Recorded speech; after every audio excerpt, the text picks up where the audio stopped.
Listen.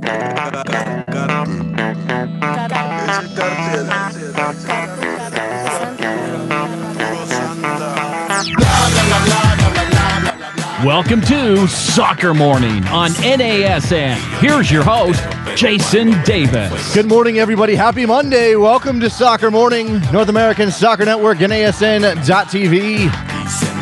It's an interesting way to start the week there. Music, courtesy of Matt Richardson, who stepped up to support the show. Remember, if you want to support Soccer Morning. And today of all days, sort of embodies why we exist, why we're here, why we want to be doing this show on a daily basis. Because of everything that happened over this weekend, things that are breaking right now. David Villa, official to New York City FC. It is all over my timeline, and I cannot get away from it. We want to be here to cover these stories as they break. We want to be here to cover match fixing, Qatari bribery scandals, the MLS results, the USA friendly, the friendlies around the world, World Cup preparations, World Cup controversies. That's why we're here. SoccerMorning.com is where you can go to support the show.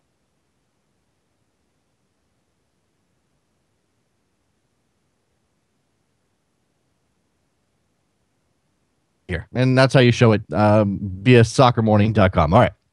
Hopefully our connection holds this morning and the show stays on the air. That would be really bad if it didn't. I think it's going to, though. So David Villa, official to NYCFC. We can certainly talk about that, as that's the breaking news.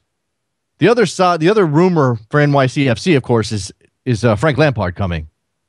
NYCFC not messing around. And you knew it when you saw it, that it was Manchester City, and to a lesser extent the Yankees, although we know why they're on board. Manchester City, the ownership group that owns that team, is not going to mess around. You saw what they did with spending in Manchester. They obviously can't spend like that in MLS.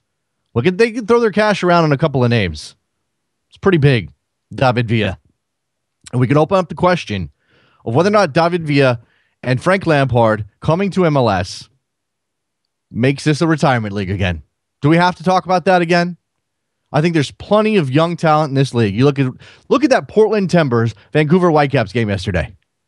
Look at that game. They ended up 4-3 for the Whitecaps, 2 penalties. Merritt Paulson's not too happy, but look at the talent that was on that field. And not just the very young talent, but sort of the talent in its prime. This is a league that can attract, sign, pay very good players who maybe are below the European level, certainly the big leagues, but can be convinced to come to the United States to live a comfortable lifestyle. And this is why Diego Valeri came. This is why Javier Morales is telling his Argentine friends, hey, come to the United States. Good soccer, good crowds, and you get paid, and your payment comes through on time, and you live comfortably, and it's a nice thing.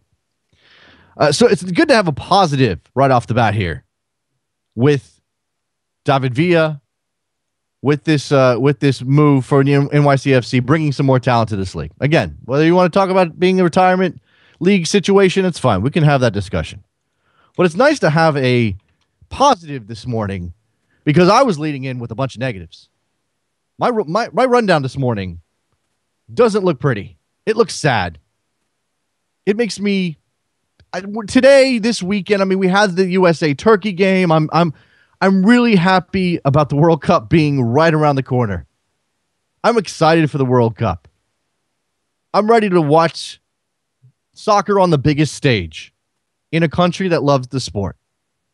But it's one of those things that while I'm excited and while I'm looking forward to the soccer and the crowds and the passion, certainly supporting my teams, I have one team in the World Cup. It's just kind of all sullied, made dirty by everything that popped up this weekend. Not everything, a couple of stories. The first one being the New York Times dropping a match-fixing article on us. A full in-depth investigation. Declan Hill, at the forefront as he is, Canadian journalist who has been looking into match-fixing for quite some time. Author of The Fix. Outlining how, in 2010, during the build-up to that World Cup in South Africa, as many as 7 matches were compromised by referees placed in those games by a company that serves as a front for betting concerns in Southeast Asia. That USA-Australia game, you remember that game? That warm-up game, the last game the United States played before their World Cup campaign started in South Africa? Game that happened in South Africa? I think Edson Buttle scored in that game. Maybe Robbie Finley was good in that. I don't even remember. I vaguely remember the game. That game, apparently compromised. Referee placed by this agency that reached out to the South African FA and said, we want to give you referees for your games. We'll take care of all their lodging and their travel. We'll take care of them. These are FIFA licensed referees, and we'll take care of it. And the South Africa FA shouldn't have done this, should never have done this. But these betting concerns get over by putting pressure on football associations who are struggling with their cash flow. And South Africa is among those. So when somebody comes to the South African Football Association and says, hey, we want to take care of this massive expense for you, then they're pressured to say yes because it's something they don't have to pay for, something that doesn't stress their funding. And they went ahead and they said yes. FIFA's already admitted that there have been attempts to fix matches at this upcoming World Cup. World Cup matches fixed. We've heard rumors. There's history out there. There's conspiracy theories.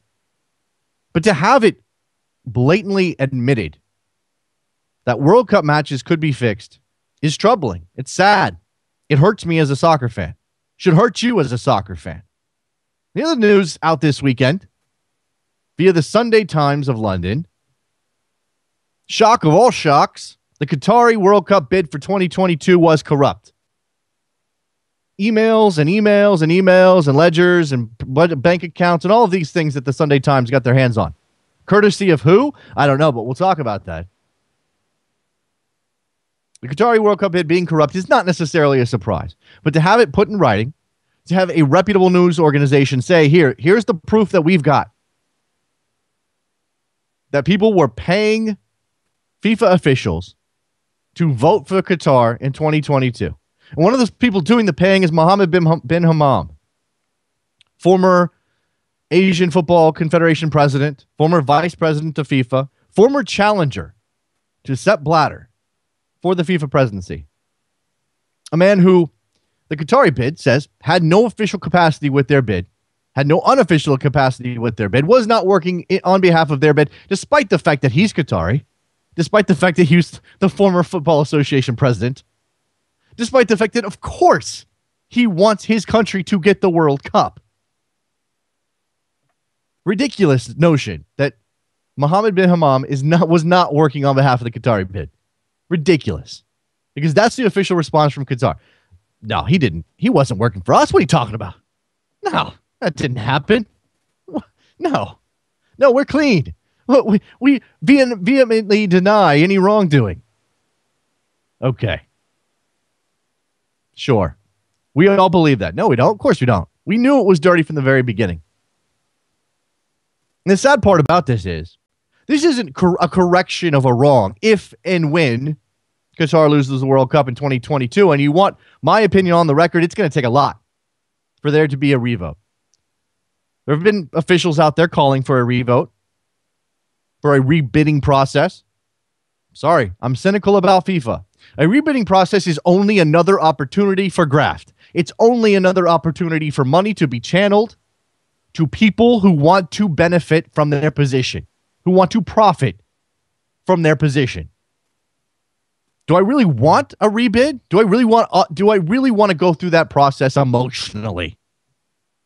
Because, of course, as an American, as a soccer fan, my hope is that it would end up in the United States in 2022. A lot of people outside of the United States will tell you that Australia deserves it. It's fine. I don't know about deserve in this situation. It's an odd thing. But the United States has hosted a World Cup. Australia has not. I'm going to go on that notion. And they have the infrastructure. They have the ability to pull off big sporting events. They've done it before. I'd be fine with an Australian World Cup. Absolutely. So maybe they do deserve it. Maybe it should go to Australia. But I'll believe that they are going to change the host for 2022 when it happens, when it's ratified, when they're talking about a vote. I mean, when a vote is actually taken. Excuse me. Anything up until that point is just a bunch of bluster. Doesn't mean a damn thing because FIFA does not know how to talk straight. And I'm including all of them. All of them. Everybody involved. How about this? Nobody in football governance in the world knows how to talk straight. There are varying degrees of duplicitousness. I can't say that word. Varying degrees of lying, varying degrees of trying to take advantage of their position. But they're all talking in circles. They're all avoiding the issue. Sepp Blatter's role in this is the fascinating thing. Because Sepp Blatter stands to benefit from Qatar going down.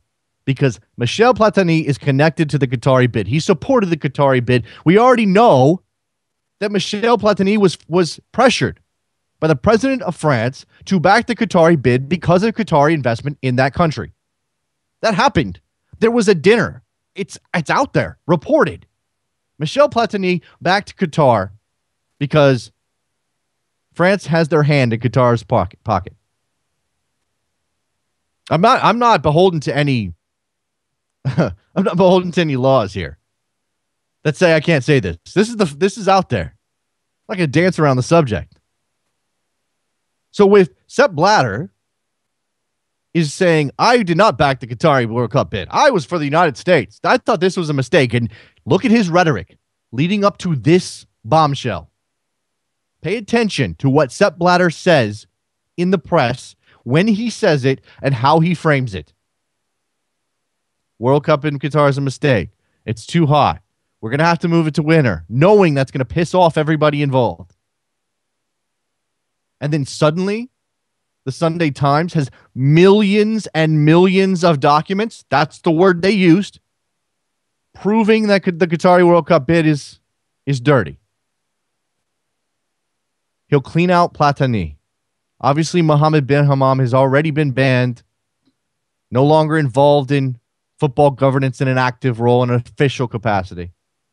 The man that'll be standing, the man that will get another presidential term, the man who will have full control of in what direction this goes is Sepp Blatter. How can you not just be disgusted by all of this? How can you not be disgusted by the match fixing, which FIFA seems unable to curb? Yes, I know it's difficult.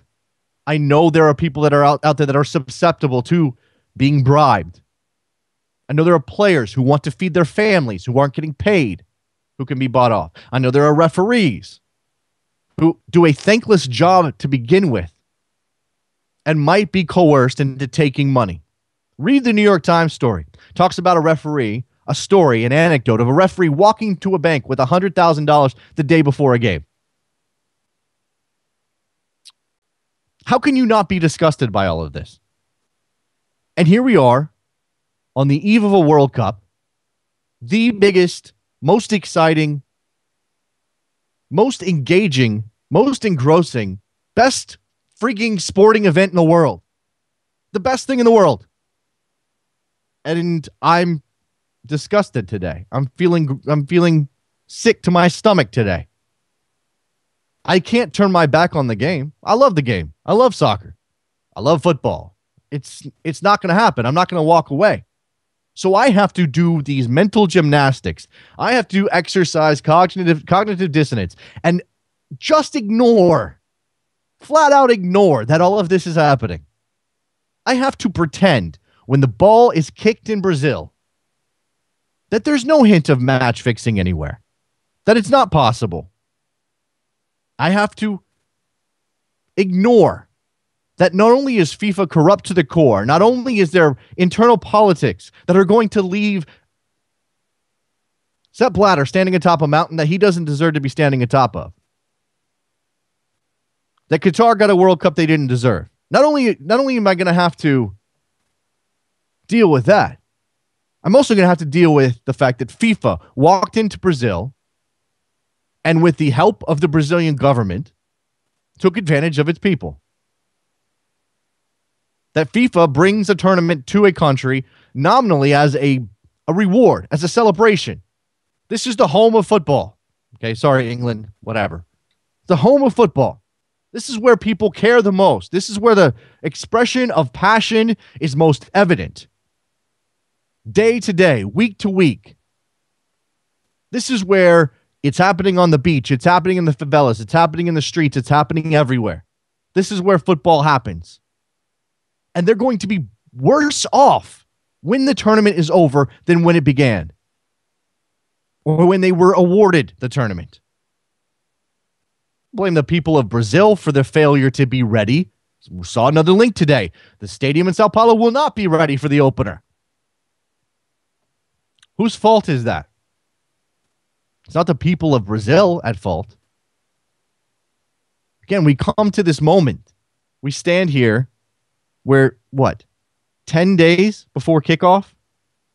10 days until Brazil and Croatia play in the first match of the World Cup. And we come out of a weekend, and there's plenty of great soccer to talk about. There's MLS results, all of these friendlies. We have to review what happened with the United States and Turkey. And it's just better segment your brain.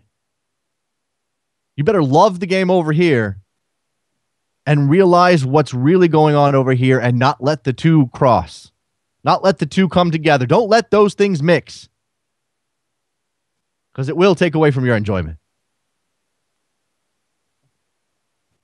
Attitude AJM. Match fixing makes you question the legitimacy of the competition. Can't ignore what rots at the core of the game. That's exactly the point. But what are you going to do? I said this thought this morning. You know who I have more respect for today? Those people that went out and started FC United of Manchester. That's right? FC United of Manchester, right?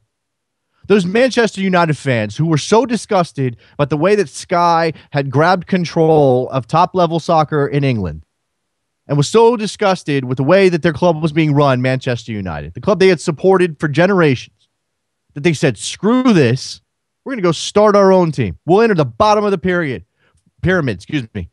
For us, it's not about 80,000 people at Old Trafford. It's not about the television cameras. It's not about the salaries. It's about the game. And I wish I could be like those people. I wish that I could detach my mind from caring about the biggest and the brightest, what's on television, what gets the most people in the stands, and just go out and enjoy the game. Doesn't matter. Support my local 8th division side and not be lying to myself that I really want to be going and watching the best players in the world. Wish I could do that. Absolutely. Especially today. But this show's about what's happening. What's happening is both good and bad. All right, let me take a break. Fired out of the gates pretty hard right now. So let's take a break. When I come back, we will open up the phone lines. We'll talk USA, Turkey, 2-1 to the Americans. Proper preparation? What are you worried about? What's going on there? Soccer Morning, North American Soccer Network, NASN.TV. Be right back.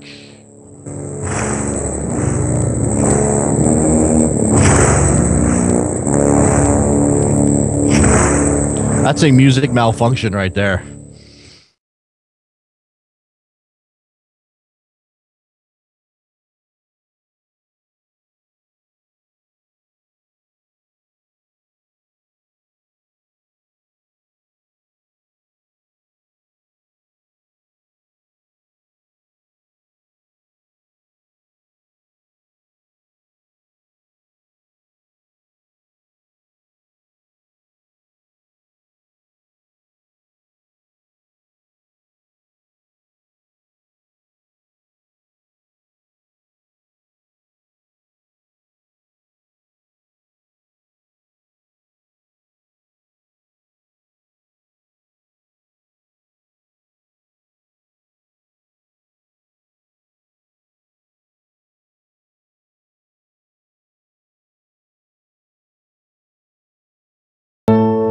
I wonder if she could tell I'm hard right now.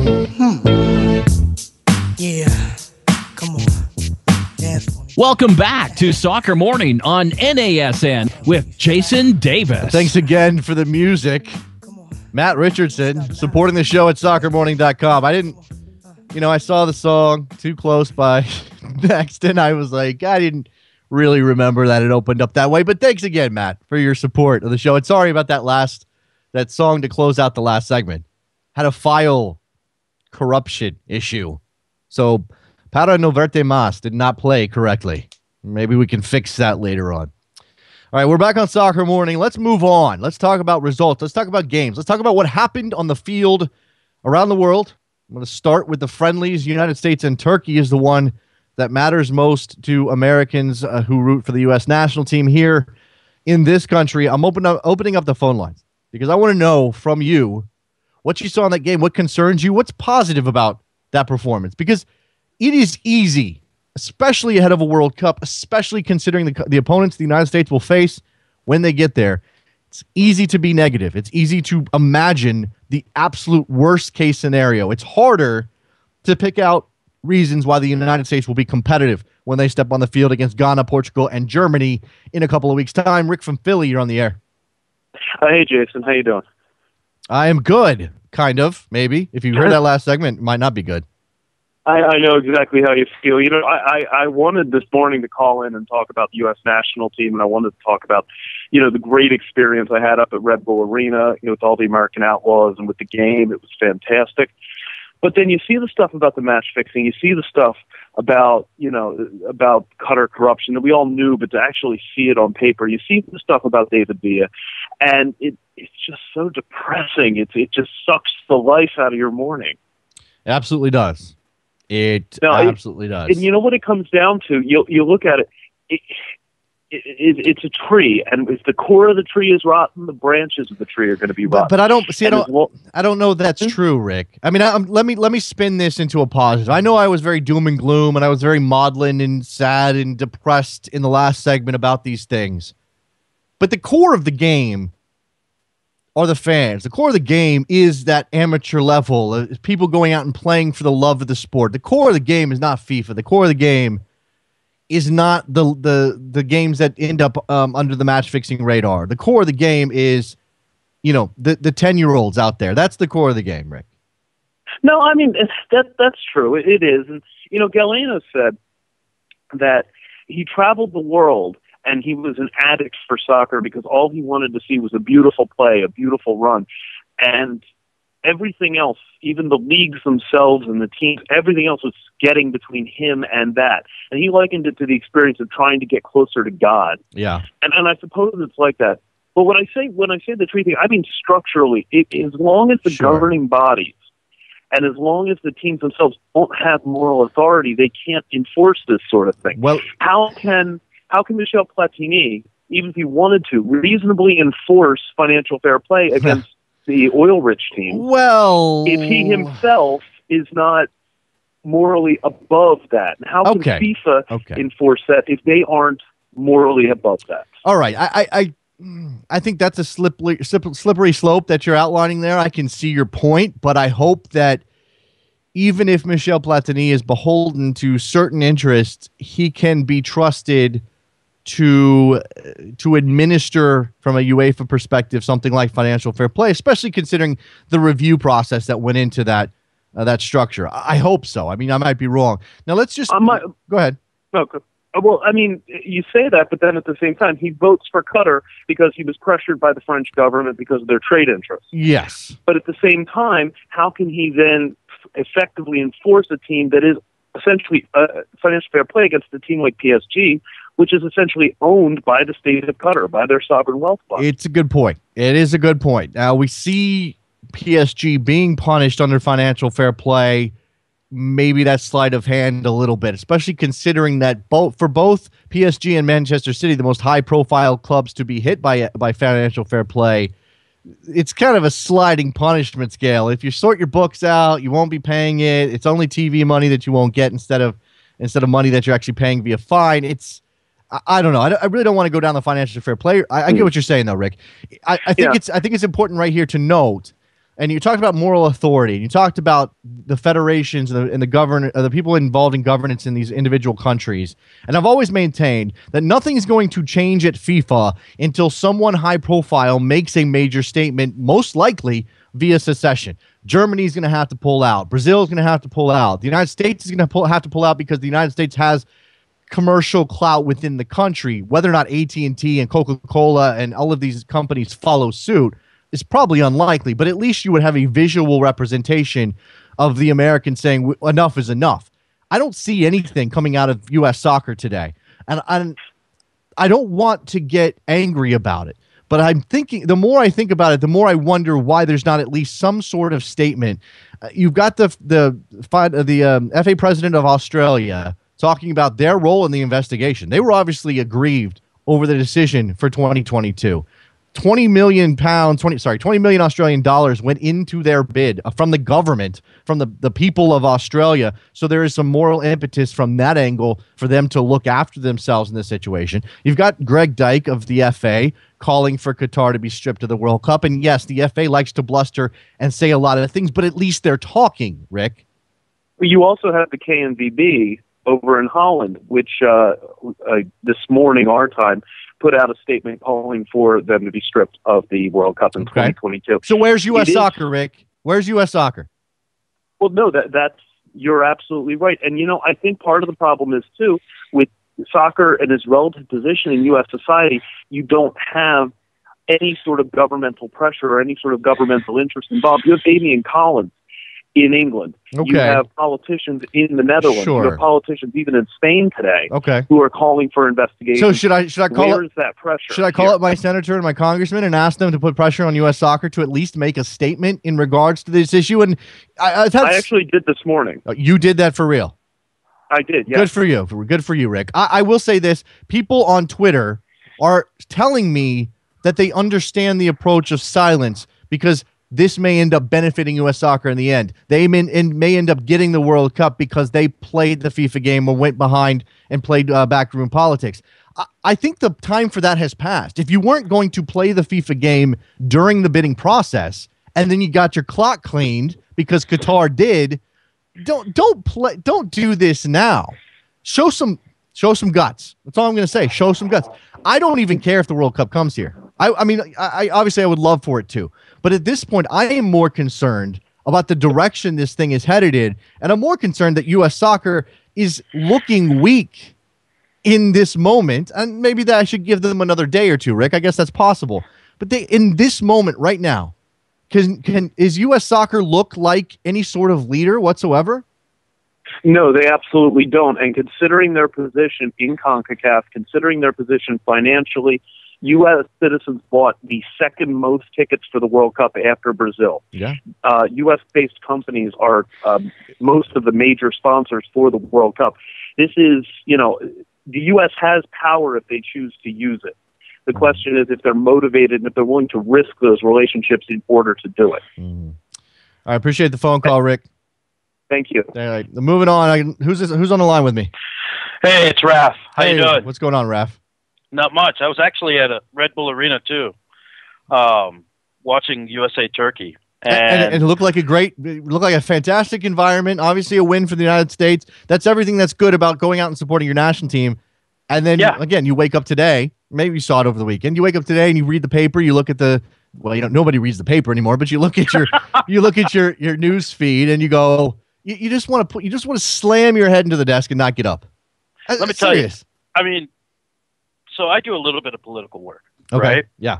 And I mean, politics by day, soccer by night, however you want to frame that. But I got to tell you, I read the Sunday Times story, and even by the Baroque standards of FIFA corruption, where you just sort of expect this sort of thing, I was just absolutely gobsmacked. I mean, that was just a bonkers story. Yeah, it's nuts. It's not. And again, you can't even sort of revel in the reckoning that's happening over it. You can't even look at it take it at face value and go, great, I'm glad Qatar is being taken to task for over their corruption. I'm glad that bin Hammam is being dragged out in public and shown to be what he is, and that yes, of course he worked on behalf of the Qatari bid, because it's all coming from inside FIFA in an effort to discredit a political rival. It's just all dirty, Raf. It's all dirty. No, it totally is. It totally is. And then you combine that with a match-fixing story. I mean, I got to tell you, when I read the New York Times match-fixing story, there was a name that immediately came to mind, and that name was Koman Koulibaly. Yeah, no, and you laugh. Raf, you laugh. I know. I'm laughing, and probably because of the pain, Raf. I'm laughing because of the pain, to cover the pain. The problem with this, Raf, and this is a conundrum that every passionate fan faces this problem. If you call out the referees, if you believe the referees to be corrupt or biased on behalf of the other team, you are immediately labeled a whack job, a conspiracy theorist. You just simply can't believe that your team got beaten. Your only way to deal with it is to throw out wild accusations. The problem is that stuff like this match-fixing scandal, these match-fixing allegations, which, again, these are individuals who have been involved in this for years, and we know what happened with Belize, and it continues to happen. They sow that seed of doubt where now you can't even say that about somebody. And yet we all want to, if you say Koman Koulibaly and relate him to some sort of match fixing, and we have no evidence that he's been involved in that, I want to say, come on, Raf. It was just bad. It was just bad refereeing. But you're right. But here's the thing, Jason. I mean, you don't, as a fan, as somebody who follows the game, all that stuff, you're right. You don't want to make those kinds of accusations, right? But then you read the fact that to handle all this prevalent match fixing and attempts at match fixing, that FIFA only has a staff of 6 people to handle this. That goes directly to the integrity of the game. They have no interest. And you see this not just in terms of soccer, but the very first thing that I thought as I'm reading after obviously half humorously thinking Koman Koulibaly, yada yada yada. The thing that I'm thinking of, Ref, you already you just illustrated my point, though. You're already stepping back half humorously. You just no, totally. Yeah. But what I'm saying is, what I'm thinking here is, I'm going back to Tim Donaghy and the NBA. And the thing of it is that for years, you would look at NBA games and you would say, well, no, and people would, like you said, people would toss out the whole like, oh, you're just a sore loser, yada yada yada, and then the Tim Donaghy thing busted out. And when you look at that, as a fan, it just hits you right in the gut. Absolutely. Because if you look at soccer games, is there a way where you could tell, conclusively, whether or not a match official is affecting that game for ulterior motives, or a player, there's so many, or a player, or a player, because we just over the weekend we had the example of the Nigerian goalkeeper, and it was a disallowed goal. But that's I watched the video 1,000 times and I could not figure out for the life of me what was happening there. I mean, my brain wanted to tell me that his hand was hit by a head, and that somehow forced it to throw the ball in the net. But it didn't make any sense whatsoever. And again, what hurts the most is that we put so much of ourselves into this game. We care so much. Passion. That's what we talk about in soccer. I think it's overblown sometimes, and there's plenty of room for people to care about soccer and other sports. You don't have to be exclusive to this game. But people who really do put themselves into this game and give everything they got to it are then punished for doing so. It's sad. Got anything else, Ref? No, I was just going to tell you that, watching a team, talking obviously about the U.S., watching the team yesterday, I thought they played a little bit better than they did against Azerbaijan. I mean, that's fairly easy to do. It was really, really cool to be able to see it from that perspective. I was watching from field level. It really did seem to me like, even though Altidor's performance has been justly and widely panned by a lot of people, including myself. I really did think that he was, going out there, being tireless, putting in a lot of good effort. Mm-hmm. And, we'll see if it pays off. I mean, I'm not holding my breath, but we'll see if it pays off. The other thing was, I really did feel like Jermaine Jones is really, for as much stick as he's getting, I really feel like he's being shoved into a system where he's not necessarily going to be at his best.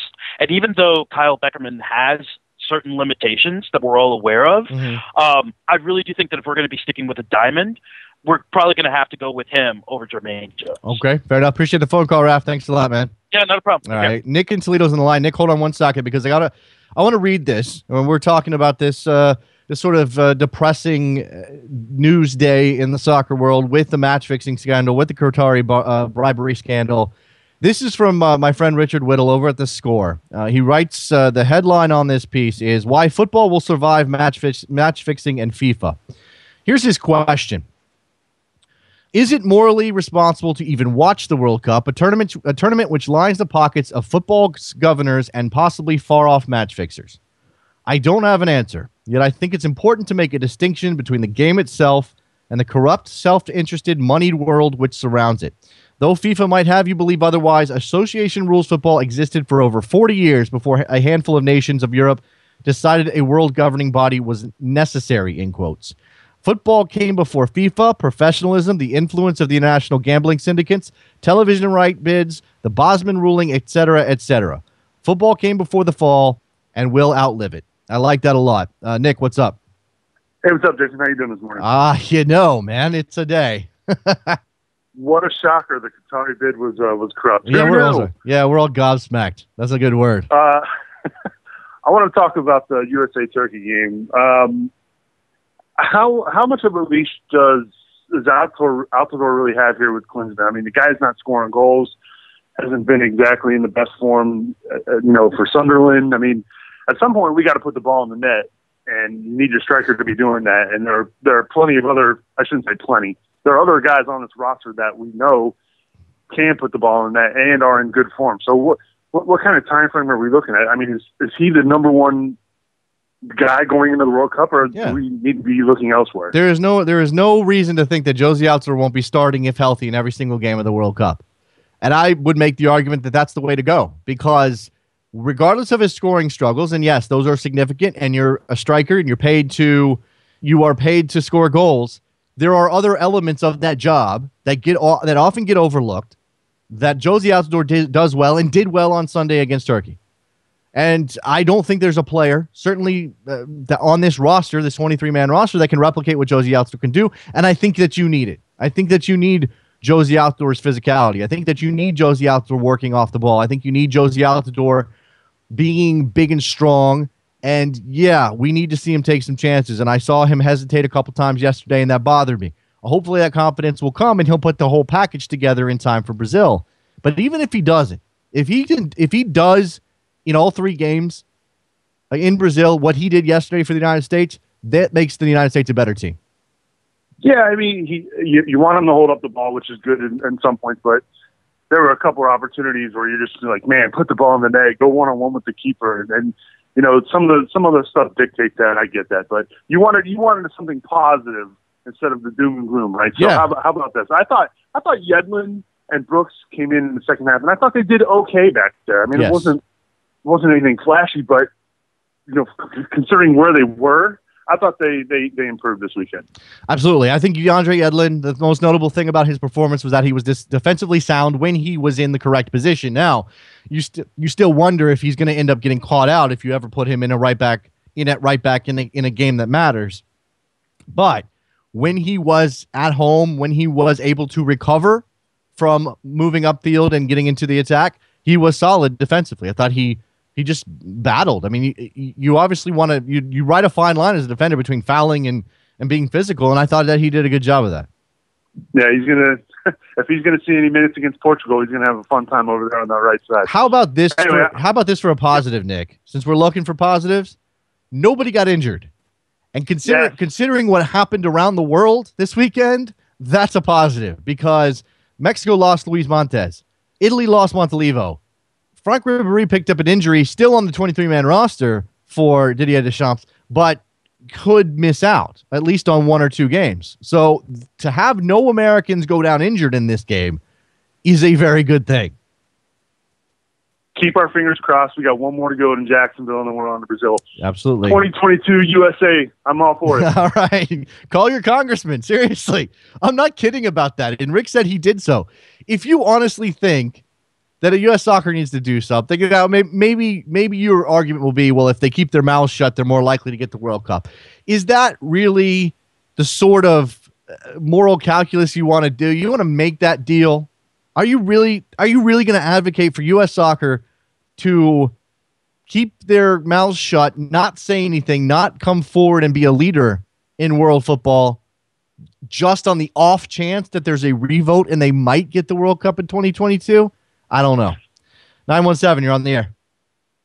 This is Bill from Rockland calling about Bill. the game yesterday. Yes, sir. It was awesome. The atmosphere was great. I've been to World Series games, and this was better. We were in the second deck behind the goal. We stood the entire game. You couldn't stand. You couldn't sit down. Everybody was standing. It was great. The atmosphere was great. There was one thing the game was missing. What's that? Landon Donovan. All right. So I guess somebody had to bring his name up today. 40 minutes into the show. 41 minutes into the show. Good job, Bill. Go ahead. And I know you're probably sick of talking about this, but I hope Jurgen was seeing what Mexico did last week. How they treated a soccer legend. That's how he should have been treated now. Okay. We knew this was going to be his last World Cup. For what he's done for the United States, this should have been his time for us to thank him for everything he's done in the past. And he should have been out in the field. The difference, Bill, the difference is that Blanco is 41 years old. His time with the national team is well in the past. Landon Donovan, we didn't know this was coming for Landon Donovan. He's 32. He had conceivably had more World Cups left in him, at least one. And considering how relatively fit Landon Donovan's always been, you could even imagine him being a contributor at 36. It's unlikely now. But I'm just saying that those are two distinct situations. Should Landon Donovan get some sort of honorarium game? I guess we can work that out maybe after the World Cup. But that would imply that he's done, and not just missing out on a World Cup team. Yeah, but even in the game itself, he could have played in that game. I mean, we need him. I think Davis has a chance of starting. I don't know that would be a shock anymore. That would be less surprising than I thought it might be a couple of weeks ago. So yeah, I could see that. And if you're comparing him and Landon Donovan, I think you have to have Landon Donovan on the field. Different players, so but yeah. Now you're talking about a guy who's not even on the team, who we honestly believe, maybe he could have started in the World Cup, and he's not even on the team. He's not even on the team because the coach didn't like him. The coach didn't, just because he didn't like what he did in the past, because he took his break and whatever happened over in Germany, he didn't like him. He didn't put him on the team. That's not a way to run this team. And he may be the greatest coach in the world, but his personal views are getting in the way of this team. And Landon Donovan should be on this team. Strong take, Bill. Enjoy it. Thanks a lot for the phone call, man. Take care. That's the story. That's what people are latching on to. American fans have latched on to the fact, or to the notion, to the idea, to the theory that Jurgen Klinsmann just doesn't like Landon Donovan. And I understand some people out there arguing for us to move past this. There are 23 guys who are on this team. Let's focus on them.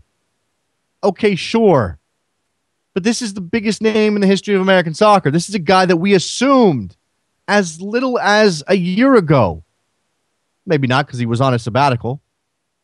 But even once he came back and he played so well in the Gold Cup and he had solid performances on the field, we thought he was going to be in this team. We sort of all penciled him in. Landon Donovan left out of the World Cup? You must be crazy. That's why we're talking about it still. That's why it still has this impact on our discussions about this national team. We will focus on the 23 on the field because they're the only, or 23 in the team because they're the only ones that can play. When this team arrives in Brazil, maybe not. Maybe some people will still be calling, well, where's Landon Donovan when they struggle to score, if they struggle to score. But what you saw yesterday against Turkey should encourage you because there are players on the field capable of creating the goal that Fabian Johnson scored. And even the second goal, Timmy Chandler's cross, Turkey bumbling in the box a bit, and Dempsey putting it home, even that goal, that's a goal that can happen at the World Cup. Don't think it can't. That's a goal that can happen in the World Cup against the teams that the United States are playing. None of these teams, Ghana, Portugal, or Germany, are resolute defensively. None of them are world beaters defense. They might have enough to get by. All three of them can attack. All three of them can score a lot of goals. They may be able to get deep into this tournament based on that ability. Their midfields, in most cases, are really strong. But none of them scare you defensively. So that's the saving grace for this American team as we look forward to this World Cup. If they can figure their attack out, they should be able to compete.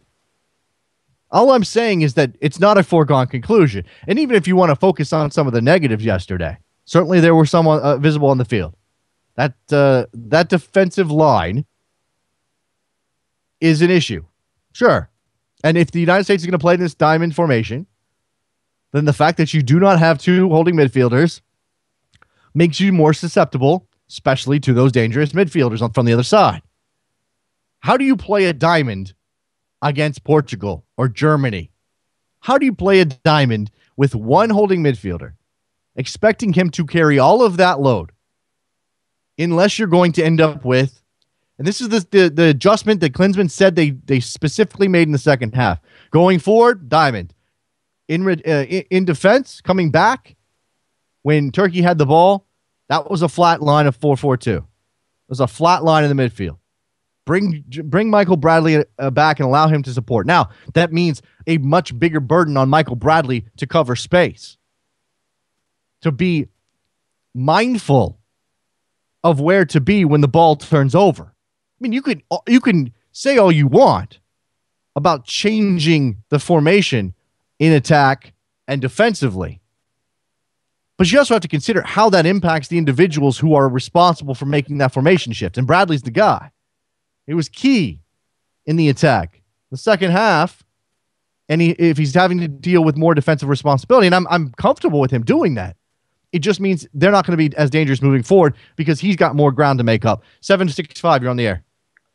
Hi, this is Joe from Missouri. How are you doing? What's going on, Joe? I think the talk of Landon Donovan's a little bit churlish, just to be honest. It's kind of. I don't care. You can say anything you want about his past. Our team is now. And second, the reason that Klinsmann always talked about Fabian Johnson being the right back is he thought he was the best defender. Well, if you think about it, you know why he'd want him on the right wing for a certain future. And three, Brad Davis is going to be that guy that people are going to keep harping on because he probably is, to use your old co-host phrase, one of the least sexy people on the team.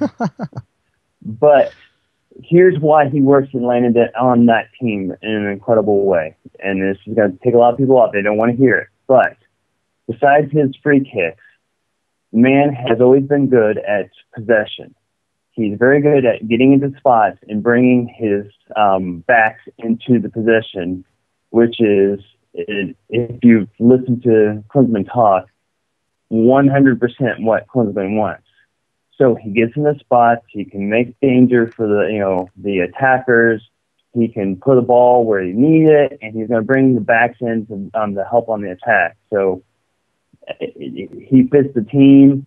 I'm sorry that people don't think he's sexy for the way he wants, but he does what Klinsmann needs. Well, that's the bottom line for most of Klinsmann's choices. Does what Klinsmann wants. This is why you see guys out of position all over the field. This is why he does things that are counterintuitive. It's why he plays a right-footed player at left back, because there's something there, some wrinkle that Klinsmann thinks he needs. I'm not as much of a Brad Davis hater as some people. And I'm not going to sit here and say the United States is a much better team with Landon Donovan over Brad Davis. They're a different team. I don't want to argue that, I don't even want to argue the two because that's a dangerous ground. I had my Landon Donovan love for those years, but it's done, it's past for me. That's kind of how I feel. And Brad Davis, he is an unsexy in every sense of that word. I don't know why you got to bust on the man's appearance, Joe. But I'm going to love him and every one of the other 23 or 22 men because they are our U.S. men's national Ooh, team. okay. So Joe, you are arguing for the unconditional love of the fans. You're arguing that doesn't matter who they are, where they come from, why they're on the team. You have to love them unconditionally. I will have my complaints, but I'll try to not say them out loud because you know what? When they're out there, they are bleeding for the red, white, and blue. Okay, fair enough. Fair enough. Appreciate the phone call, man. Got anything else? You're doing great, sir. More. I appreciate it. Thanks a lot. Hey, good time to mention soccermorning.com, where you can go and support the show. You want more of this show? We need your help. Thank you very much. In fact, why don't I drop this here? Because I had an idea. I had a thought. To give people incentive to help out Soccer Morning at soccermorning.com. I decided that I think I'm going to give you guys a carrot. You ready for this? We talked about this on Twitter a little bit. Follow me, Davis JSN, soccermorning.com or Soccer Morning on Twitter. Follow Hey Hayward, my producer, Trevor Hayward. I've decided that if we can reach half of our monthly goal, soccermorning.com has a meter. You can track it there. If we can reach half of our monthly goal in the next 2 weeks, by the time the United States starts their World Cup campaign, and that's right where we would normally be on schedule, but just to give you guys an extra incentive, I will do this. I will do one full segment on this show, 15-minute commitment in a British accent. I will put on an accent, and I will do one entire segment on this show in a British accent. Soccermorning.com. 401, you're on the air. Hi, Jerry from Providence. Hey, Jerry, what's going on, man?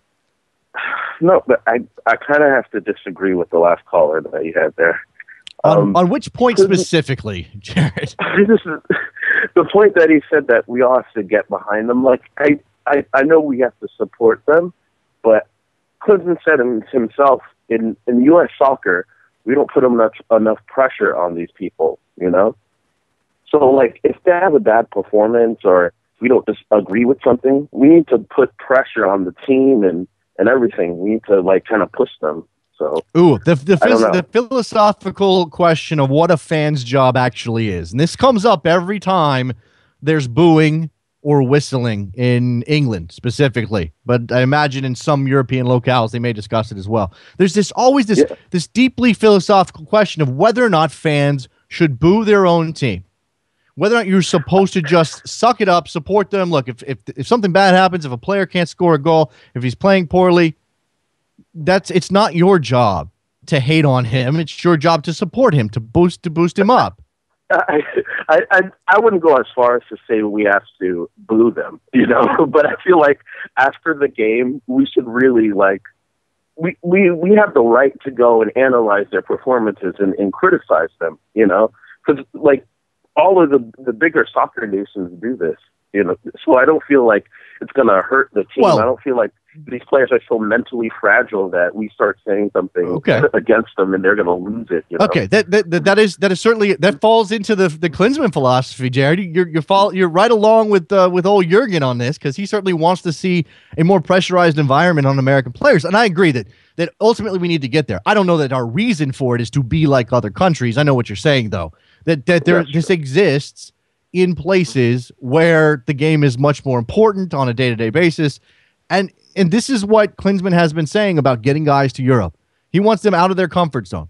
Well, if you have a culture where everybody's all kumbaya and rah, rah, rah, let's support them no matter what, you're not really going to get a whole lot of pressure. So I see what you're saying. Exactly. I see what you're saying. I had one more thing. I'm sorry. Yeah. It's just, I noticed after the performance yesterday with Julian Green, like, this is kind of pretty close to what I've been talking about, putting pressure on players. Why there's still Julian Green apologists even after what happened in Mexico, what happened yesterday with Turkey. We need to really, like, take a look at this and say, you know, it's not good enough. Like, I don't understand how the analogy I made to my friend the other day is just like a lot of U.S. soccer fans give him a pass because he's in the Bayern Munich reserve. Yes. It's like if you have two draft applications, one from a guy who graduated from a state school and one who, like, this kid from Harvard who had went through one semester, and, like, they're willing to go with the name. The name means everything. You know, it's like this kid is in Harvard right now. He hasn't graduated or done anything, but like we're going to take this guy because of the potential. You know, it just seems kind of ridiculous. I don't think that completely fits. I think that's a little unfair to Julian Green, but I see where you're going with that. You know, this is a difficult situation. They appreciate the phone call, Jared. Thanks a lot. Who's on the air with me? Who's this? Hey, how's it going, Jay? It's Washington. Cloak of secrecy. Cloak of secrecy. What's going on? No, I just wanted to go back to the thing was whether a fan should support the U.S. national team or not, or boo them or whatever. First of all, I don't ever think you should ever boo someone at a stadium, right? Okay. You should not boo your team at a stadium. But in this form, boo the other team, though, right? Boo the hell out of the other team. Exactly. Boo the other team. I don't care if they're beating us. Boo them. But never boo the U.S. national team, right? Okay. But in this form here, we're like a family. You know how no one can talk about your brother, but you can criticize your brother in private? Oh, hell yes. That's what I'm talking about. This is what this is. We are talking about the team that's ours, but it's our family. So it's okay to say, hey, what's up with putting an 18-year-old kid and not putting in an experienced guy that's been at the last 3 World Cups? What's wrong with saying that in this type of form? Now, am I going to go to Brazil and hold up a sign and say, where's Landon? Jurgen, you suck? Of course not. Right. But in this form here, I think it's fine. Okay, fair enough. I think that's a good way to look at it. It is certainly, it's a double standard, but it's one we accept and believe in. It's a double standard we can believe in, Washington. It's absolutely true. Got anything else, man? No, take care, man. I appreciate that. Washington calling from behind his cloak of secrecy. Phone number is 347-756-6276. First time I've given it out, and we've taken like 6 calls already. You guys are great.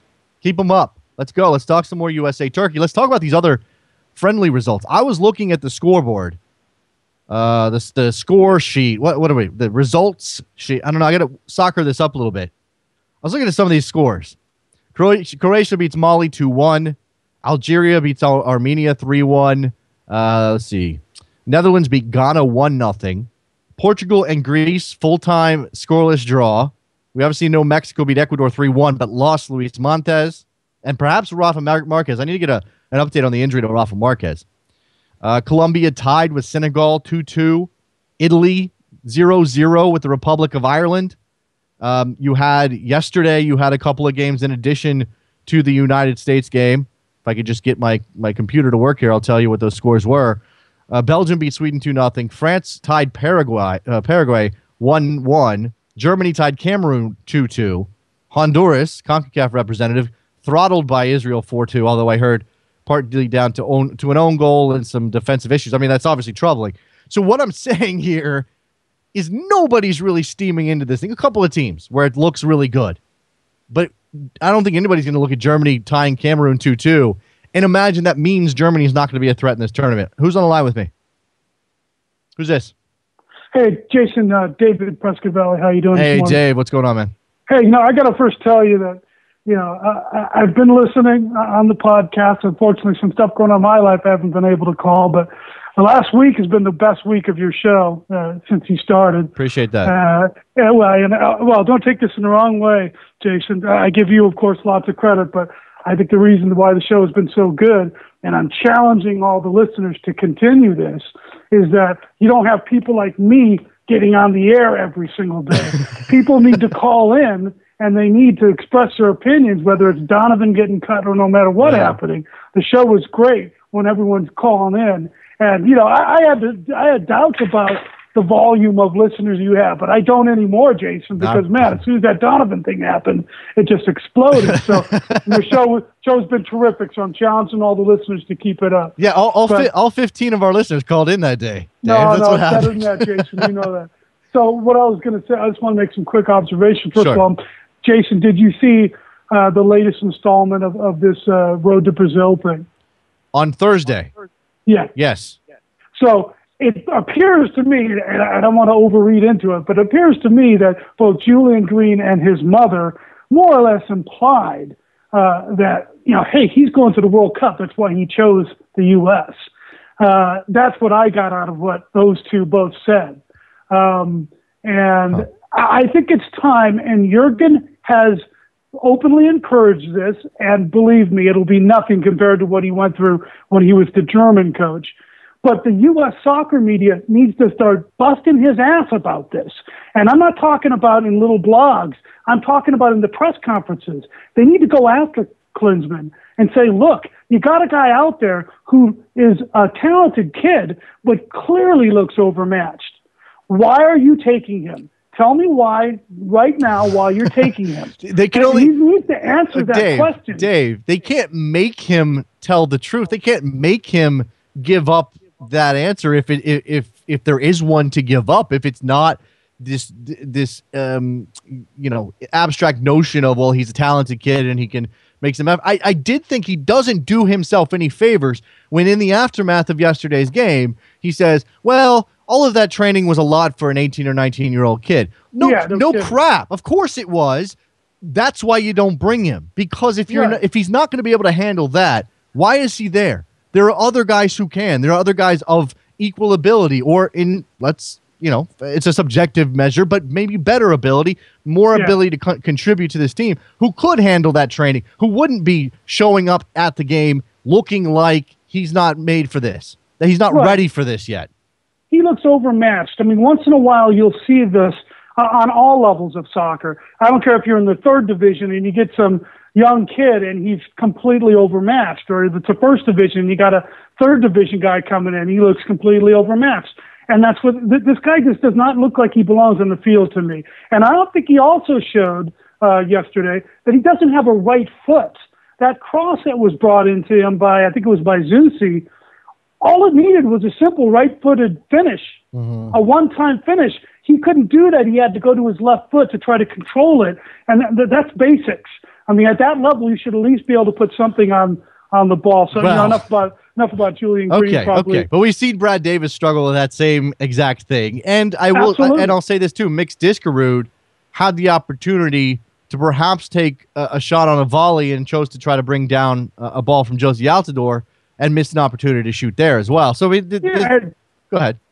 No, I agree. I mean, I can't be a hypocrite about it. One of the people who absolutely does not have a left foot, as an example, is Michael Bradley. He finds a way to get around it, but that guy hates his left foot. I'm convinced of that. But anyway, I was just going to say that the game yesterday, in some ways, I'm a little sad that Turkey didn't beat us, because they should have. That game should have been about 3 or 4-1 in favor of Turkey. Wow. And if that had happened, there would be a widespread panic right now, and that's what we need. Ooh. We need widespread panic right now, because that 4-4-2 playing a diamond is a very difficult formation to teach. I'm a coach. Granted, I'm nowhere near the level of Jurgen Klinsmann, but I've tried to teach that on the youth level. It is very difficult. Your winged midfielders have so much responsibility. They have to be thinking at all times, whether they're an attack or a defense. They have to know exactly where the positioning is. They need to know where the positioning of the center midfielder and the midfielder in front of the defense. They need to know where the positioning of the wing backs are, even the center backs to an extent.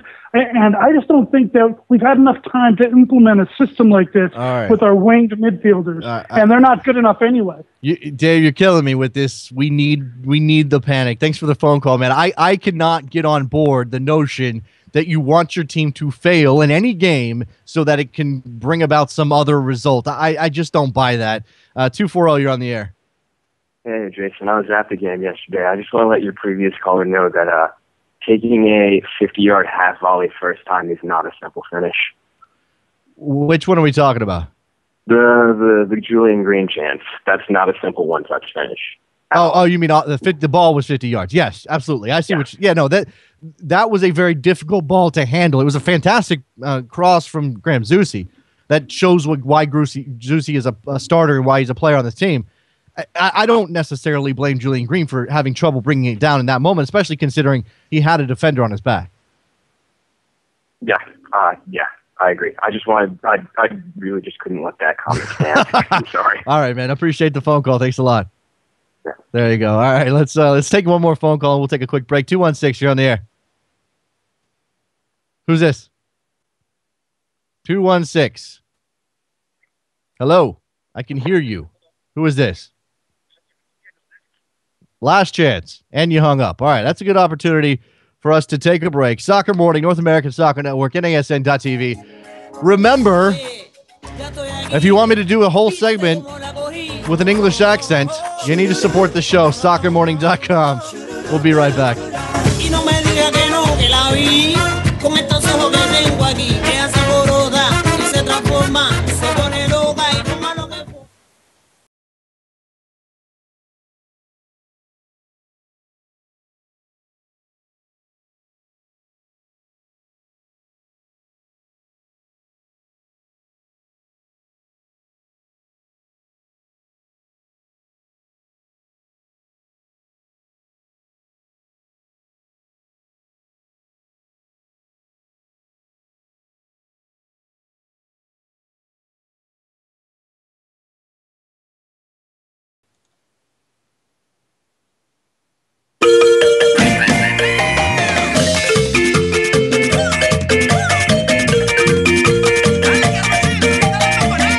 Welcome back to Soccer Morning on NASN with Jason Davis. Once again, thanks to Matt Richardson for his musical selections today. I don't know his Twitter handle, so I can't point you in the direction of Matt to comment on his musical selections. But thank you, Matt, for your support of the show. If you support the show, you have the opportunity to pick the music. What's the level? Trying to remember what the level is. I need to go check it out. If you want to pick the music, you want to be that guy? 50. You want to support the show at 50? Then you can pick the music for the day and we'll play whatever you want within reason. Can't be like, noise. It has to be music of some type, a recognized genre of music. We had what is it? Bit tune? What is it? Chip tune. I don't even know what that stuff's called. We had chip tune on this show last week. We'll play anything. We'll play your musical selections, whatever your favorite go-to stuff is. I'm assuming these are Matt Richardson's favorite songs of all time. I'm pretty sure that these have got to be his favorite songs of all time. All right. We've talked about the bad things. We've talked about some of the good things. We've certainly talked USA, Turkey. Phone lines are still open, 347-756-6276. If you want to get in on that game, let's go to the Great White North. Mr. Vince from Toronto. Oh, hey, Jason. Oh, hey, Vince. Half the time I don't even realize that I'm saying, oh, hey, Jason. It's just ingrained in my head at this point. It's your verbal crutch, just like let me say is my verbal crutch. I think I say it to everybody. I think I'm like, oh, hey, Mom, how's it going? You know what I mean? So it seems to fit. I don't know. It fits your personality, your Canadianness, Vince. I suppose so. Jason, first off, I don't care how bad the Canadian team does. I don't care how terrible the players are or whatever. I will never, ever root for my team to lose. That is terrible thinking right there. And I'm appalled by that train of thought. That is not unusual. I've seen this expressed over the last 5 years of writing about American soccer and covering MLS and covering the national team. And more than that, being involved in, online communities and message boards and the like. I've seen it expressed numerous times, and it baffles me every time, Vince. I've mentioned this before. I'm a major San Jose Sharks fan, and when they blew their series lead and they were up 3-0, and then the Kings came back and won it in 7, I was pissed off. But at no point did I ever get that angry at my team that I didn't want anything to do. I wanted them to suffer. No, I may have wanted the coach's head and a couple of the players' head, but I still supported the team, and no matter how much it hurts, and no matter how much pain I feel, emotionally speaking, you can never turn against the team that you love, and especially in the case for you guys is your national team, because that is the pinnacle of U.S. soccer. If you really think about it, the international game is you could say is the most hallowed game, and that's what everybody should strive to play for their national team. And it's unfortunate. Dave's argument is that you lose this game to have a change come or to have better analysis of what your weaknesses are moving forward.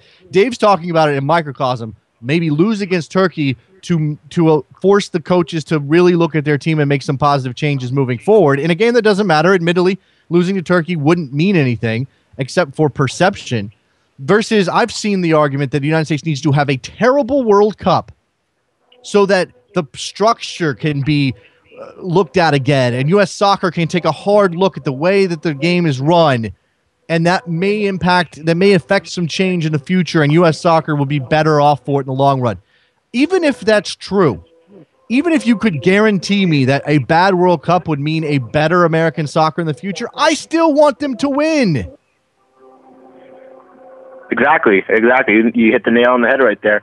And I mean, and it's one thing for Klinsmann to be delusional and after this game say, "Oh, we played fantastic, nothing wrong." He came out and said it. Our defense needs work. Jermaine Jones was 1-on-2 the entire time. We needed to fix that. Klinsmann said he was happy with the result, but there was still things to be changed. Yeah. It's not like he, puppies and rainbows. No, that's not the case at all. No, and it was not puppies and Klinsmann's never been like that. He's never sugar-coated things. Maybe a little bit when it comes to maybe like Josie and just trying to make him feel better and stuff like that. But when there's glaring issues, he's addressed them, and we've seen it before. He's been able to fix a lot of that stuff during qualifying and such. So I'm not gonna sit here and say I know what's best for the team, because I don't. I'm not in training. I'm not intimately connected with any of these players. I don't see them train. I don't see them play, in scrimmages. And I don't go to their clubs and ask how they're doing. That's Klinsmann, and that's it. That's Herzog and Ramos and Votes, and that's their job. That's not mine.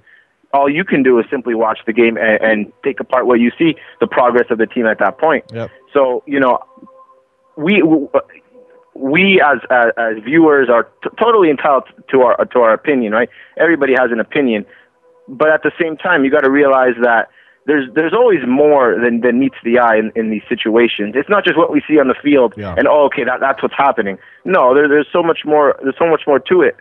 And so, there's patience that's needed. As far as I remember, the last send-off series for the U.S., I believe they lost their first game, and then they won. I don't remember exactly how it went, but then I think they took on Turkey and they beat them 2-1 again. Yes. And there's always going to be people, Jason. I mean, I believe Brad Davis is the Ricardo Clark of this World Cup. People are going to scapegoat him that the kingdom comes simply because he's not Landon Donovan. And that's the thing, because it's one thing for Landon Donovan to go to the World Cup with Brad Davis, and then people wouldn't be ragging on Brad Davis as much, especially if you just, Landon's understudy. But the fact that he's going ahead of him, and the fact that he is of a similar age, because they're both in the 31, 32 range, and then you got Julian Green as well, people are going to rag on him. And he could send in a delectable cross that Josie bicycle kicks into the net. People are still going to rag on him simply because he's not Landon Donovan. Yeah, fair enough. Appreciate the phone call, Vince. Thanks a lot, man. No problem, Jason. Take care. 850, you're on the air. Thanks for holding. Hey, this is Amki. Hey, what's going on? Hello? It's good. I'm at the beach.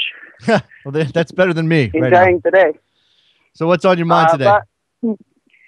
The question that I have is, Klinsmann keeps on calling for the players to get them out of their comfort zone. But isn't Klinsmann kind of like putting him into the comfort zone, knowing what the American soccer press is like compared to, for example, to the German, whether it's club or national country press coverage? There is an element of a double standard, of some hypocrisy there. It does seem like Klinsmann wants to push the players and maybe even wants to push the fans, but doesn't want to be pushed himself. But I don't know that. I mean, it's on the press to ask the questions. It's on us as fans to press Klinsmann on giving up the information that he seems so unwilling to give up. And it's also it is within his prerogative as the head coach to kind of muddy the waters and make it hard for us to know what he's doing.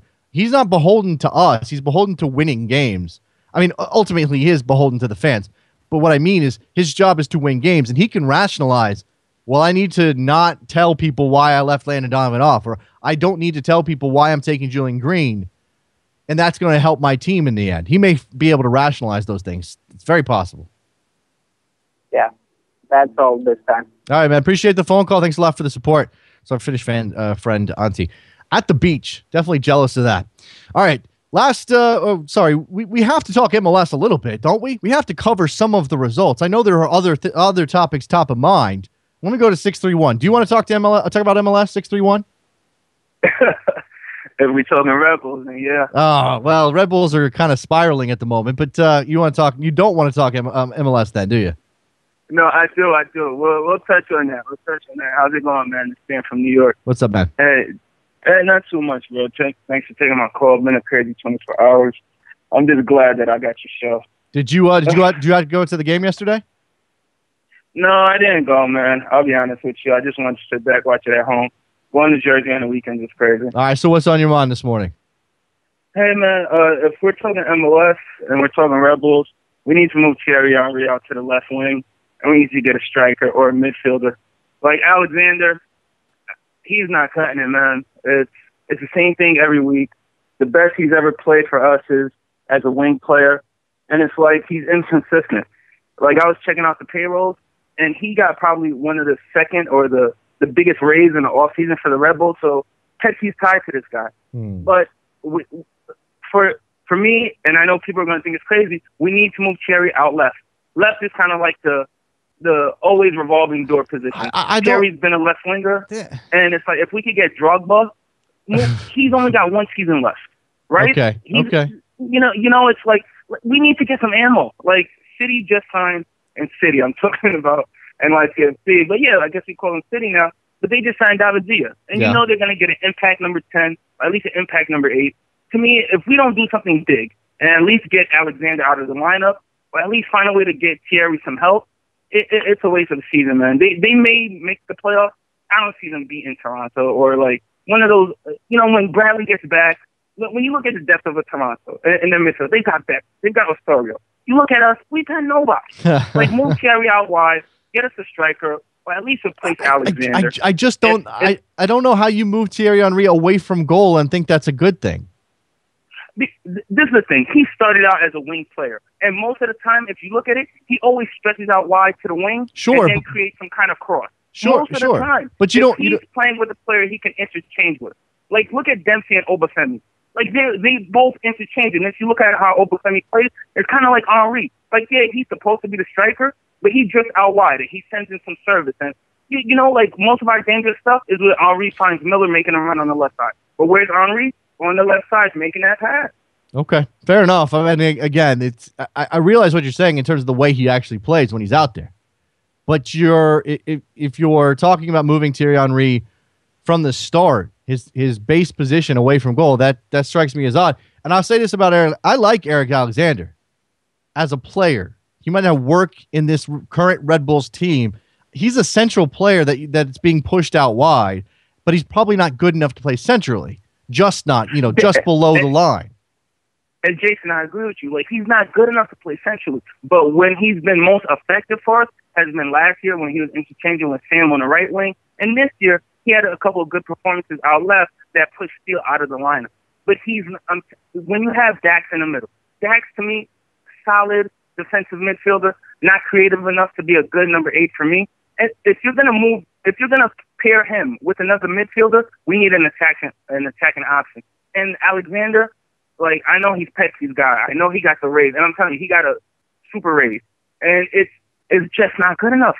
He's not creative enough or consistently above average enough. If the guy wasn't creative, right, and he was at least above average consistently, then it's like, okay, but it's not even a conversation. The guy has like one good game out of 6. All right. Well, I mean, look, right now the New York Red Bulls in 7th place in the East did not play this weekend, right?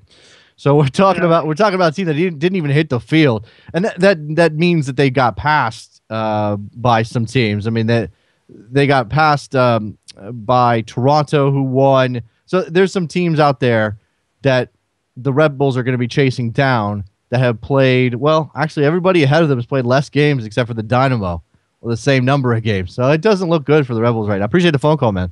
Hey, just one sec. And also, Beeler's been horrible. Julian Green isn't better than Fagundes or Agudelo. And Josie Altidore, I wouldn't mind moving him out wide, too, because look at the past couple of games. Where's he been most effective? Yeah, he has a decent spot holding up the ball in the middle a couple of times, but when he's dynamic, when he's dangerous, it's usually when he's trying to take somebody on out wide. Well, okay, but thanks for your call. All right, man, I appreciate that. That doesn't work. You have to have a striker at the front of the formation when you're defending. This isn't about where the player is when you have the ball. Josie Altidore can drift wide to find space. Thierry Henry can drift wide to find space when his team has the ball. We're talking about your defensive formation. You can't have Josie Altidore playing midfield. It wouldn't work. It's not even a conversation anybody should. I hate to be mean about it, but it can't happen. Simply can't happen. All right. More MLS. Let's look at some of these results. Toronto. I mentioned Toronto getting a win 3-2 over the Columbus Crew at home. Daniil Henry with a goal at the death to get 3 points for Toronto. Big win for them. Big goal for Daniil Henry, who has been much maligned, given up a lot of penalties this year. He's been a player that struggled. He's young, obviously, relatively young, but he is sort of the future of the back line for TFC, or he was presumed to be. It's good to see him get some confidence. Isaac in Pittsburgh's on the line. What's up, Isaac? Hey, Jason. Well, first, to speak on this last MLS weekend, I'm still taking showers with my clothes on after my RSL boys lost 4-0. Waxed, absolutely waxed by the Sounders. Well, it's if you're going to get your sense knocked into you, it's better to do it after you tie a lossless record than before. 12 unbeaten. 12 unbeaten to start the season, Isaac, and it ends that way. Yeah, I'm proud of the boys, though. Fair enough. Anything else? Well, really, the main reason I wanted to call is to talk on this David Villa move. Or David Villa move, however the heck you say his name. David Villa. David, thank you, Jason. Go ahead. All right. MLS 2.0. Yes, sir. That's what I have to say to it. It reeks of 2013 to try to bring in someone, in the latter stages of his career. He'll be 13 by the time he starts for Yonkers City FC or whatever the team is called.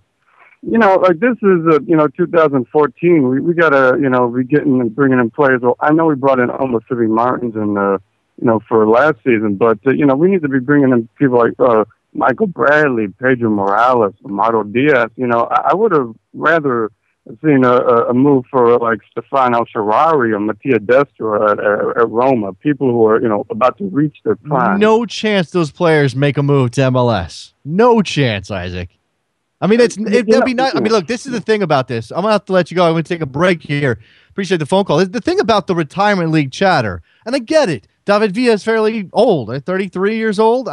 Frank Lampard's 36. When they arrive, they are definitely in the final stages of their career. What that ignores is that they are still playing at a high level. It's important to consider that.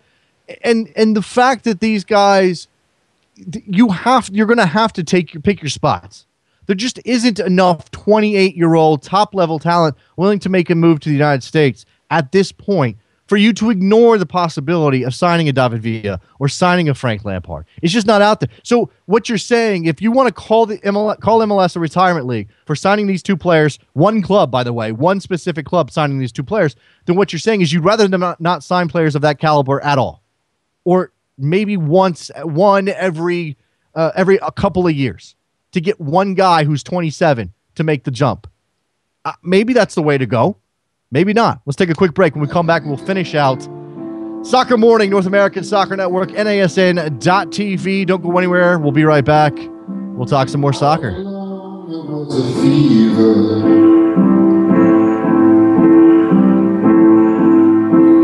cold sweat, hot headed believer.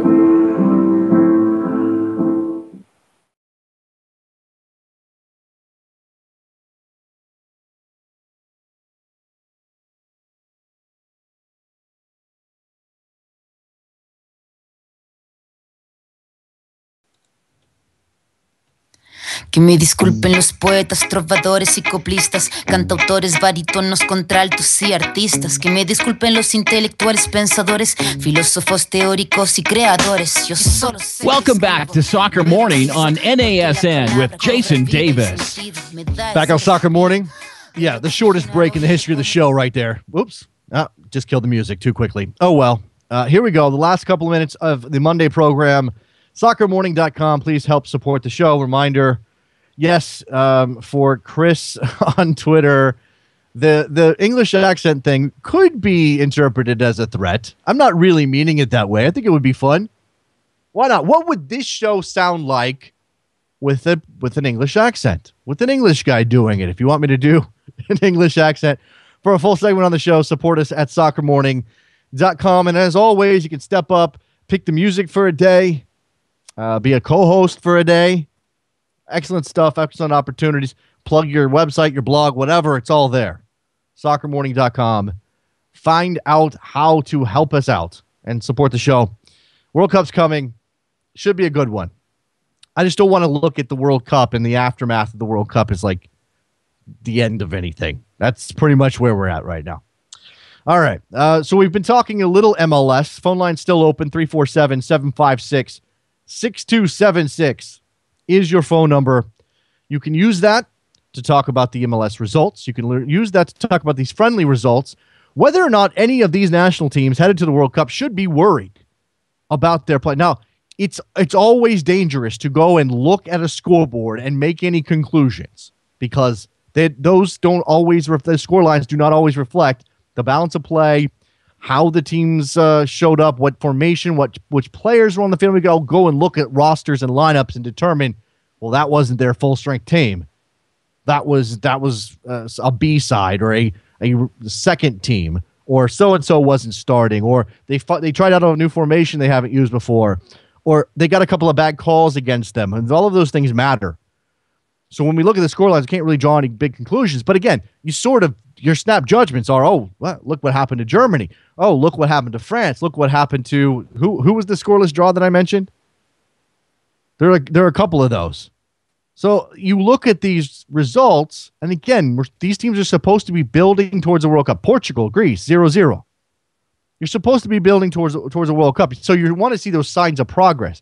And I just think that in relative terms, what the United States did against Turkey isn't as bad as you might want to claim it to be. Again, the defense looks shaky. No one's going to deny that. That back line does not look super solid. But Portugal and Ghana and Germany are going to have their own concerns. They're going to be stronger teams. The United States will be an underdog. It is what it is. Nothing's changed based on these results for me. We'll say it that way. All right, let me go back to these MLS scores, but I certainly have a couple of other observations. DC United beat Sporting Kansas City 1-0. Kind of tough on Sporting. Created some chances, but Fabian Espindola in that goal. Cross or shot? Trevor Haywood, cross or shot by Fabian Espindola? Because it made SportsCenter's number one play of the day. A crot. A shrot? Whatever. That's terrible. That's a terrible word. Don't ever put two words together like that again. Montreal beats New England 2-0. That's a surprising result. Obviously, New England has been on a strong run of form, scoring lots of goals. They go up to Montreal and they get beaten by the worst team in the league. How does that happen? What's going on there? Does that buy Frank Klopas a little bit of time beating a New England team that was top of the East? San Jose beats Dallas 2-1. It is bad for Dallas. It will probably be bad for the rest of the year. I feel for Oscar Pereja. Took the reins of that team. There was talent there. Obviously, Mauro Diaz going out just submarined the whole thing. They have some issues. Blas Perez got on the score sheet, but in the end, they lose that game 2-1. Philadelphia 3-0 over Chivas USA. Is that the beginning of something for the Philadelphia Union? Are we going to actually see some improvement? Can John Hackworth pull this team up by its bootstraps and make them a contender for the playoffs in the East? No, probably not. Not based on what I've seen. I don't care if you beat Chivas 3-0. It's Chivas in LA where there's nobody showing up. Chicago, LA 1-1. Landon Donovan with goal number 137. A talking point in light of some of the U.S. struggles. And, of course, him not being in the team means every time he scores a goal, we get a little bit of, hey, Klinsmann, are you paying attention? Enough of that already. I will say enough of that already. Nice goal by Donovan. A good bit of work from Robbie Rogers to create the turnover that led to the goal. And Chicago scores their goal on a penalty. Jeff Lorentowicz on the penalty. I have to go back and watch it. Saw some chatter that it may have been outside the box. I did not catch that myself. So I can't comment on whether or not it was a fair penalty. Colorado 3-0 over the Houston Dynamo. In Colorado, that matters. Deshaun Brown with a good day. Are the Dynamo good enough to do a Dynamo this year? My one rule when it comes to MLS is never doubt Dom Kinnear. Doubt Dom Kinnear at your own risk. And yet I'm starting to wonder that little bit of doubt's in there. You look at the team, the way they're playing. Yes, no Brad Davis and no Boniek Garcia away on international duty, but it just doesn't look like they have the horses. Defensively struggling as well. I talked about that Vancouver-Portland game. 4-3, 2 penalties for the Whitecaps. Merritt Paulson, none too happy. Will Johnson's goal, absolutely brilliant stuff from Adi on that play. Little juggle, flip over the top, one-time shot by Will Johnson. Fantastic. Absolutely beautiful. And came in a losing effort. And the more Portland drops results like these, and this probably explains a little bit of why Merritt Paulson was so upset on the sideline yelling at the referee Kevin Stott going off the field. It's getting late early for the Portland Timbers. It's a long way back to 50, 51, 52 points to make the playoffs in the Western Conference. I don't want to call them dead yet, but I might have to soon. Might have to seriously look at this. All right. That's going to do it for a Monday edition of Soccer Morning. We started out depressed. We started out sad. We started out down. We started out talking about all the negative things surrounding the world of football right now. And we end on a positive note. I don't know why. I'm just going to say it's positive. Talking MLS, always a good time. United States with a 2-1 win over Turkey. That's a positive. Good things happening in some places. It's not all bad. SoccerMorning.com. Support the show. Thank you to everybody who called in today. Thank you to everybody who supported. Thanks to Matt Richardson for his musical selections today. Apologies for the malfunction on the one song, Matt. Maybe I'll bring that back around on a different day. All right. We will talk to you tomorrow, Tuesday edition of the program. Have a couple of guests, I imagine. It'll be a good one. See you then. Bye.